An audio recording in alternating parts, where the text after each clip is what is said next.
All right. So hello everyone. Today I'm doing this live session, and today we'll be talking about how you can become a great data scientist. Otherwise, you can say what is the path to become a great data scientist. For the starters and for the beginners, it's really difficult to get started with a lot of stuff. The machine learning is not an easy task in one way, and in the another way you can say it's really easy task. The overall things is you need to understand what the thing you want to do, and and what is the problem. So these two things you need to understand. And once you understand your problem, then I don't think it will be difficult for you to solve it. I have seen the data scientists who have, at least they say that they are a data scientist. They have a lot of the experience, but the experience on only watching some videos and doing some tutorials, but they do not have a real experience. When I say a real experience mean something solving, I mean some problem solving on their own. All right. So that's the problem what currently we are seeing in our community. I have just received a chat here, Archit Chaudhary. Good evening, sir. Hi, Archit. How are you? Good evening. Very good evening. I hope all of you are safe, and definitely this the coronavirus has left a great impact, in fact, in the bad ways, and everything is locked down everywhere. So we all are sitting at home and doing some random stuff. All right, let's go back to the track. So we are talking about how you can become a data scientist, and as I said that I have worked with multiple people, and I have encountered with many people uh, who had a great understanding, and I have also met with a few people who actually pretend to be a great, but actually they are quite, just have seen some videos and did some tutorials on from the internet. But that is not going to make you a data scientist. For a data scientist, you have to think a problem out of box, and then you need to get the solution on your own or think something differently. All right, it's not about just watching videos and doing some tutorials. For a data scientist, what I believe that making your own data set is actual a problem, and that is the task where the people get stuck on the internet. What we get the ready-made videos, ready-made data set, and on those data set we just apply our algorithm. So let's say I have a data set, all right, there, and this data set what generally available on the internet. This data set we have either the pretty much cleaned data set, or all right, otherwise you can say another type of the data set which we have on the internet, that's the raw data set. All right, so in general we have only these two type of the data set on the internet widely. So what we do on the data set when we take from the internet, let's say we give it to the data set number 1, and this is data set number 2.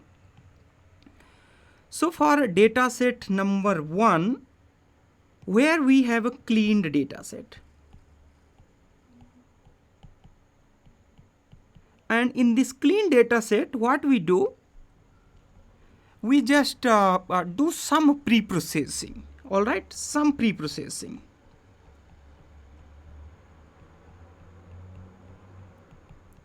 So some pre-processing means in generally we do their normalization, or you can say their standardization or mean max scaling. These few things we do, and apart from that, we just try to build this cleaned version of the data set according to our need, like the frame preparation.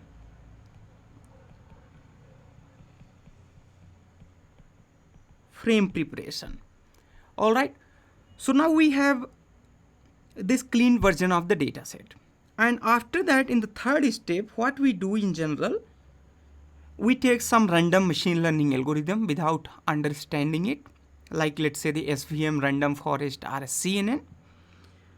What we do, we fit the model. In fact, before fitting the model, you can say it's actually the three-step process there. In those three-step process, in the first step,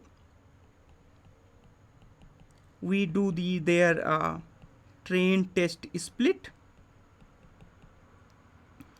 and then we do their fit the model. And in the third step, what we do in general, there we do the predict model. All right, so these are the 3 points which in general which we do. But these 3 points are not gonna help us in long term. Why in long term? Because it's not always gonna happen that you are going to have a clean data set. So sometime you are gonna have their raw data set, let's say. All right, so then you are gonna have their raw data set. So in the raw data set, what happens, let's say we have this point number 1 there in the clean data set. All right, and when you have a raw data set, then what happens? Raw data set. All right, so talking about the raw data set, let me first set some context here. The context which I want to show you about the raw data set. Let's talk about the very recent raw data set, that is we are having, let's say, the COVID the data set. All right, so there, let's say, we have their COVID-19 data set. All right, so the pretty much this is raw data set. All right, so the raw data set means there is no pre-processing on this data set, and in the raw data set, in this COVID data set, which is being maintained by the Johns Hopkins University, so they provide their raw data set in which they have the cases. All right, these cases they provide day by day basis,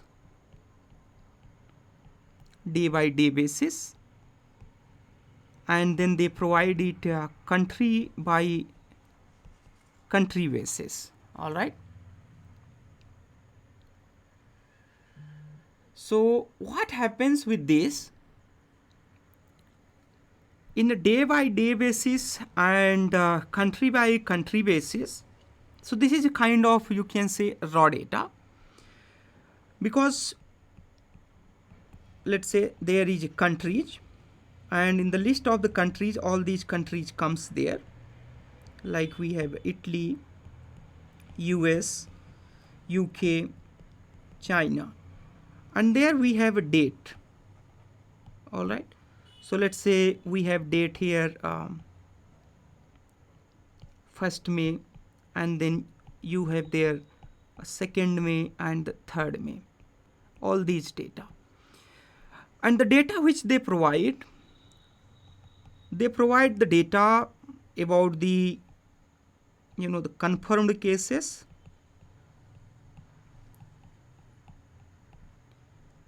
and then they provide deaths on that particular date, and then how many recoveries has happened on that particular day. So in this sense, what I actually trying to say that this is the raw data set, and now when you want to prepare this for your use, like you want to do something, number of cases, let's say you want to predict their number of cases per day, all right, and then you want to predict their number of cases per million population.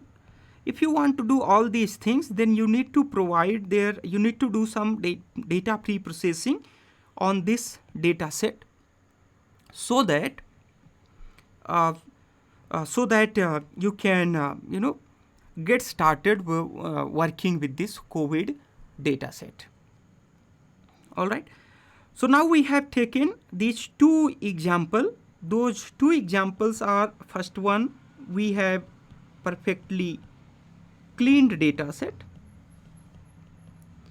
and the another example, we have a raw data set. All right. Now we are missing here a third one. When you do not have any data set, all right, no data set, you can also take there another one like unstructured data set. All right, unstructured data set. So when you have this type of the data set, then what happens? We have discussed these, but for a true data scientist, this third point, when a data scientist do not have the data set, or you can say when only that data scientist have only the unstructured data set, then that is where the real task, the real work, real work comes for the data scientist. So I'm going to take an example here to make you understand. In case of, let's say, when person do not have any data set or kind of the unstructured data set, then how they need to do these things. All right. So let's say you want to predict the COVID disease. All right. So COVID-19 positive or negative detection. You want to do this, but you want to do this with the X-ray. Okay. So we have, let's say, the chest X-ray. All right. Perfect. You want to do it with a chest X-ray. Then what happens? Now let's assume that also you do not have this data. You do not have this data. All right. So to prepare this data, you need to do some research. You need to visit the hospitals. Otherwise, you might need to visit the desired authorities, respective authorities, which actually own this type of the data, or otherwise who can provide you permission to conduct some research on these type of cases. All right. Then you can collect the data, and then once you have this chest X-ray, after that you have to do their manual annotation. In the manual annotation, what you need to do there, you need to go one by one, the X-ray, and then you need to annotate it. All right. Annotate it. Either you can give in a final label as a positive case, otherwise a negative case. Now there might be a dilemma, to you, that whether you need to put there a third case or not. That's mean maybe, or you can say the suspected case. All right. So this could be the also problem. So for a real data scientist, these things they have to understand, and then they need to prepare the data, and then they need to do the manual annotation, and then finally they can write the algorithm. Now let's go ahead and take the another example. In the another example, recently I had taken the lesson on the CV parsing. All right. So I had taken a lesson on CV parsing, and this could be also an example of being a real data scientist. I'll explain you how.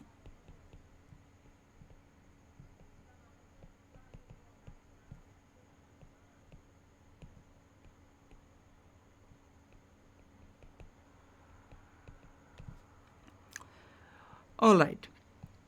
So there we had around 200 already annotated CVs.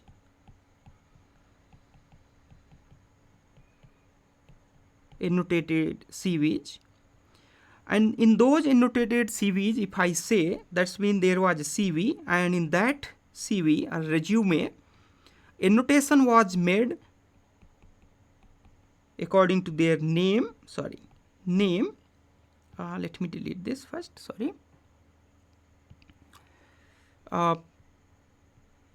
It was their name, and then their degree, a college, and then their experience, graduation year. All those things were there. All right.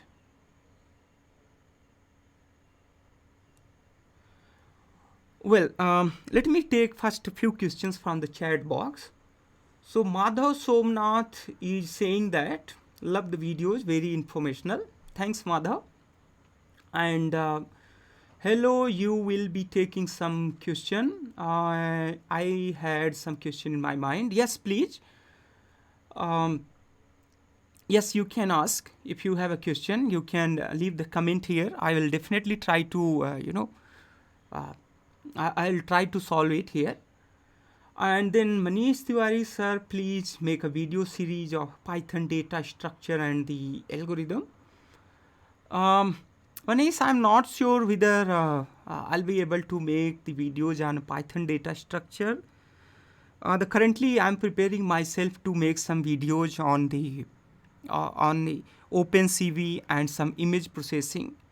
So let's say if I get some time, then definitely I'll try to make the videos on the data structure as well. Then we have another question, Manvi Ojha. Manvi Ojha says that how to predict that how much time this project gonna take, including the data collection.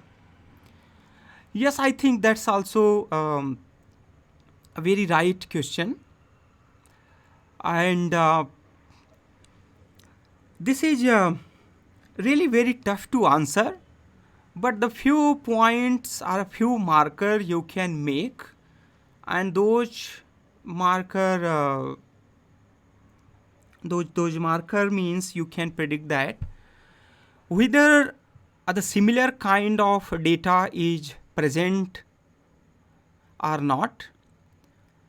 And if you do not have any similar kind of the data, then it is definitely going to take a lot of the time to first of all collect the data.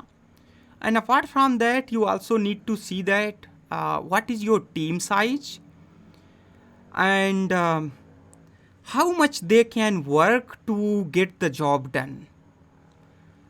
And really these actually the time estimation of the time to complete a project depends on all those things, like what are the resources which you have currently, and the resources which you have, how much are they willing to complete the task? I mean, how much are they willing to help you?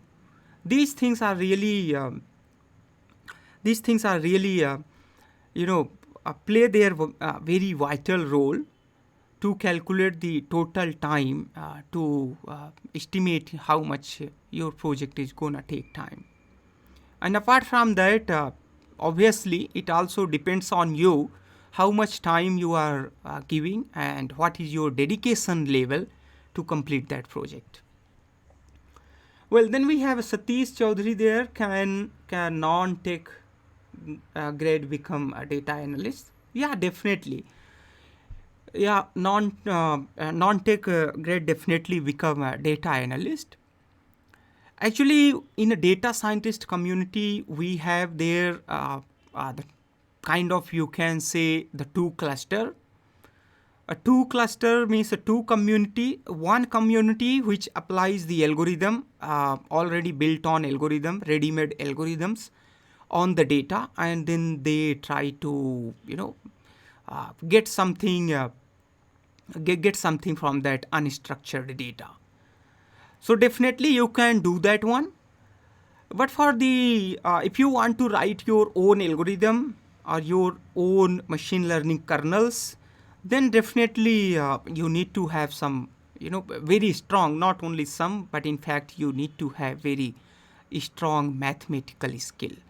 Otherwise that is gonna be difficult to write. All right. And then we have here another question.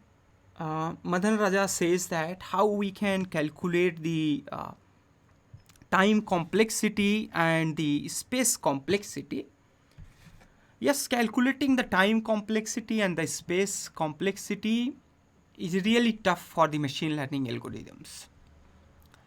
And to calculate the space and the time complexity, for that, it actually depends which algorithm you are using. For example, if you are using a CNN, then in the case of the CNN, it also depends on what type of the layers you are using inside that CNN. Like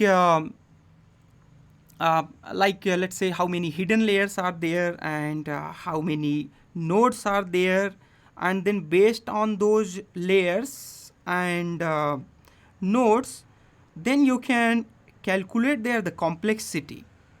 All right. So if I say that the complexity, that's mean it's about how many operations like additions, multiplications, subtractions, and division operations are gonna happen in that particular operation or machine learning operation. So time complexity depends basically on the only the multiplication and the division. Subtraction and addition are quite simple, but multiplication and divisions are difficult. In fact, the division are most difficult. Even the multiplication are quite simpler than the division, but division takes a lot of the clock cycles from your CPU.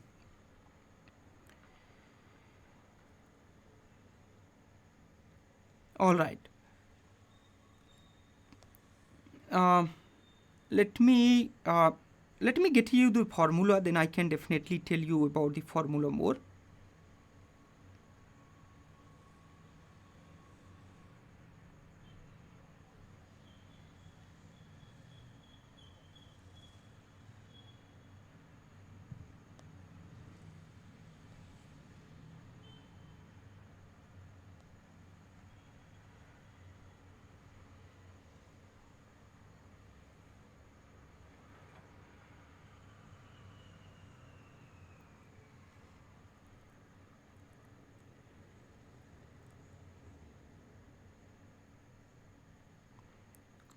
Well, so just I remember that if you have watched my video on the mobile net, so there is a video where I have described a paper, mobile net paper, and there we have talked about the complexity, especially the CNN complexity, space complexity, and the time complexity. And then you can see that video. There I have taken a few examples with the graphs as well. And with those graphs, you can definitely understand that how these complexities are being calculated on the CNN. And then what are the other methods which you can use to improve these space and the time complexity. In that, in fact, MobileNet author has also suggested few methods to reduce the time complexity and space complexity, especially the pointwise by using a pointwise convolution.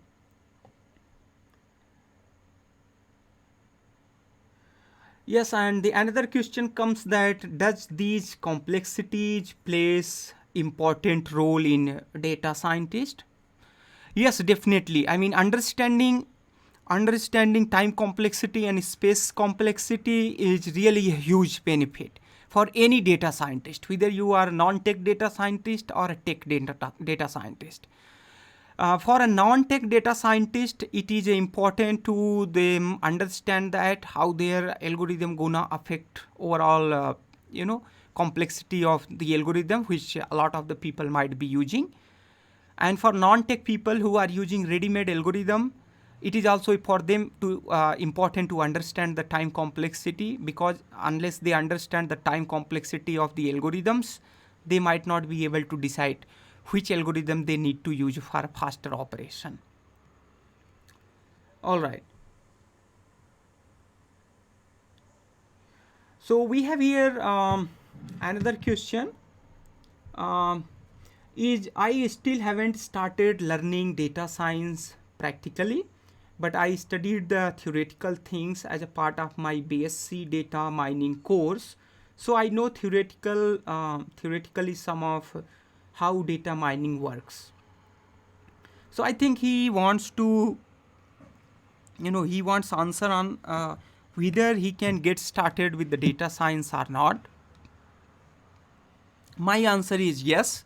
You can get started with the data science. There is no harm in that. And I have seen many non-tech people who had started the data science after 30 years of their age, and after 2 or 3 years they become a great data scientist. So the data scientist means it's not just only about the solving a complex mathematical problems, but it means understanding your data actually.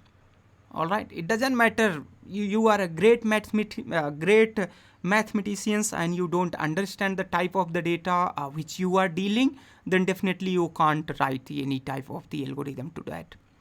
So understanding the data is a real task.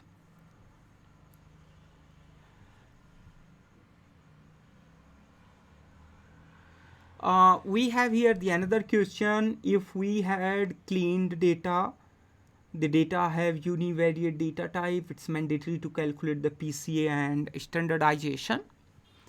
The PCA and calculation of the standardization is the PCA is not really important and the must, but standardization is suggested. Why standardization is suggested? In fact, not only you have actually the many options to normalize your data. You have the option there. Let me explain you here. You have one of course that's the standardization, another one you have normalization. All right, and then you have there the mean max scaling. All right, so in fact these two normalization comes, that's mean we are doing standardization or mean max scaling. So what happens there with the standardization? You bring all the data points with the mean 0, and then you fix their standard deviation. So the data starts spreadness only around the mean value. All right, so this is the mean value, let's say. And in the minimization, in mean max scaling, you bring it -1 to +1, and let's say there is 0. So all these data points. So these things are important because let's say if you have here x1 and x2 feature and you have here y. And let's say your machine learning algorithm establish some kind of the relation between y and these x and y. Let's say they are ax1, sorry, ax1 plus bx2 is equal to y. Then what happens if x2, if this, let's say if x1 is let's say the minimum value is 1 and maximum is in between 10, and for x2 minimum is let's say 1000 and you have a maximum value is there, let's say 100k. So in this case what happens, any slight change in this case of the x2, whenever your machine learning algorithm learns, then any changes in x2 gets reflected more in y2. That's mean what happens, your algorithm gives more weightage to this x2 and less weightage to this x1. But when you do these normalization like standardization or mean max scaling, then definitely these things can be avoided.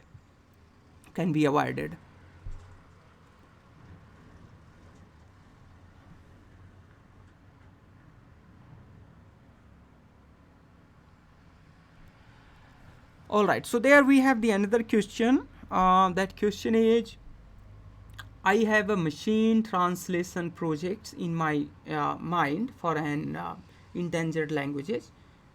This language has less English too, okay, that language translation, so less data.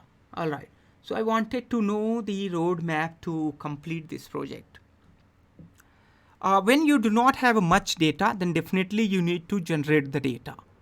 And to generate the data, you need to first of course understand your project, and once you understand your project, then you can write some kind of the algorithm which can generate augmented data.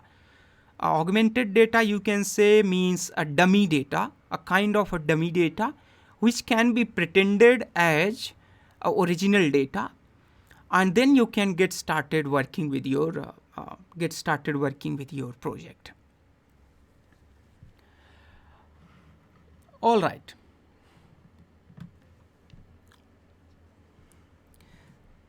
Now let's go ahead and talk about what are the things which actually you really need to understand before you get started with your machine learning path. There we have another question again. Will be it as a good idea to just go for NLP directly as a beginner? I think it will be the bad idea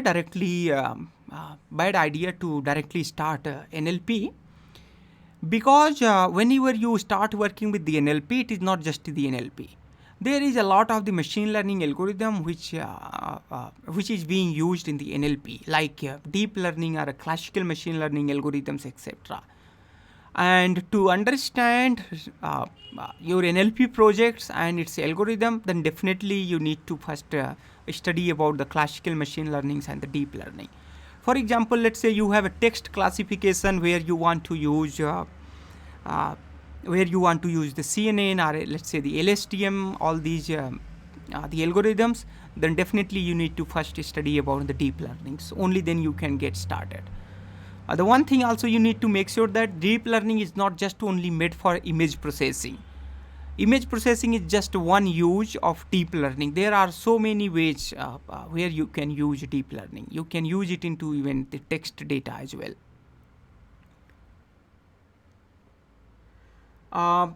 We have here Robin Dulal. Can you summarize the basic skills needed to the data scientist for a demanding current job market? Yes.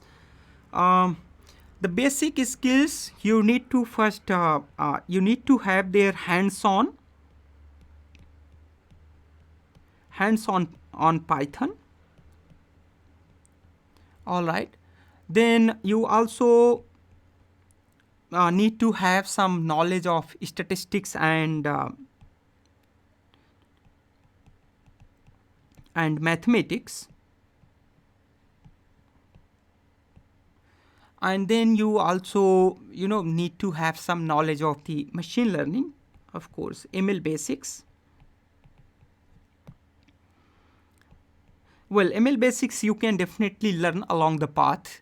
And apart from that, then you need to understand the probabilities. All right. In fact, the probabilities comes into the statistics itself. So let's say you have first hands-on on Python, then you study about the statistics and the mathematics, and then you study about the ML basics, uh, which is kind of, you can say, the classical machine learning algorithms. Those classical machine learning algorithms, like we have their SVM, and then we have their random forest and ensemble learnings. In fact, random forest also comes in ensemble learnings, but other kind of ensemble learnings, like you saw the you have the ADA boost or XG boost, etc. All right, SVM, then you have their a logistic regression. So these algorithms then you need to understand. Then you can go ahead and learn more about the CNN, and then you can learn about the RNN. So learning the CNN and RNN could be a little difficult, and that actually needs a lot of dedication to learn, especially the RNN. RNN is kind of their the time series data. The most of the time we need to deal with the time series the data, and those things then you need to understand. Now, once you get the mastery in the basics of the ML basics, CNN and the RNN, then you can get started working with your computer vision problems like image processing. And then finally you can get started with the NLP. I believe that NLP comes after, at least after these 4 points. Even you can skip the computer vision, but I would not recommend you to skip the CNN and the RNN. So go ahead and read these first 4: hands-on Python, statistics, ML basics, CNN, RNN, and then you can get started with NLP as well.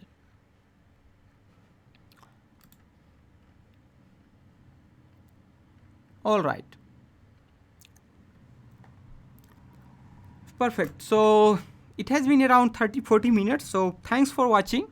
And in the next time, I'll talk about some more on the the time management and how you can collect the data, and then how you can get started working with your project.